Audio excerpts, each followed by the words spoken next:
नमस्कार, मी तनिष्का कुतवलची आई. गेले 7-8 महिने माझी मुलगी म्हणजे तनिष्का सचिन सरांकडे ड्रॉइंग क्लासला जाते आहे.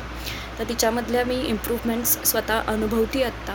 म्हणजे स्टेप बाय स्टेप चित्र सुरू करण्यापासून ते कंप्लीट करेपर्यंत जे स्टेप्स काय असतात ह्याचं परिपूर्ण ट्रेनिंग त्यांनी तनिष्काला आत्तापर्यंत दिलेलं आहे.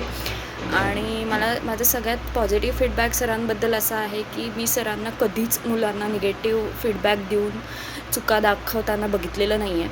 म्हणजे जरी ते मुलं चुकत असतील तरी सरांच्या तोंडात मी नेहमी पॉझिटिव्ह वर्ड्सच बघितलेत आणि त्याच्यामुळे मला असं वाटतं की मुलांना अजून शिकण्याची इच्छा होते. मुलं अजून प्रोत्साहित होतात नवीन नवीन शिकण्यासाठी आणि नवीन गोष्टी करण्यासाठी. सो त्यामुळेच मलाही खूप छान वाटतं जेव्हा तनिष्का घरी येते आणि दाखवते की मम्मा आज ड्रॉइंग क्लासमध्ये मी हे चित्र काढलं, आज मी ते चित्र काढलं. आणि त्यामुळे सर तुम्हाला खूप खूप धन्यवाद. आणि फक्त चित्रकलेतच नाही तर मी हे सुद्धा बघितलं की सर मुलांच्या सर्वांगीण विकासाकडे पण थोडंफार लक्ष द्यायचा प्रयत्न करतात. जसं की त्यांची हेल्थ किंवा ओव्हरऑल त्यांच्या चित्रातलं लक्ष, अभ्यासाबद्दलचं लक्ष, परीक्षा किंवा बाकीच्या काही गोष्टींकडे पण त्यांनी लक्ष द्यावं यासुद्धाकडे सर लक्ष देत असतात. So thank you so much sir. It means a lot. Thank you.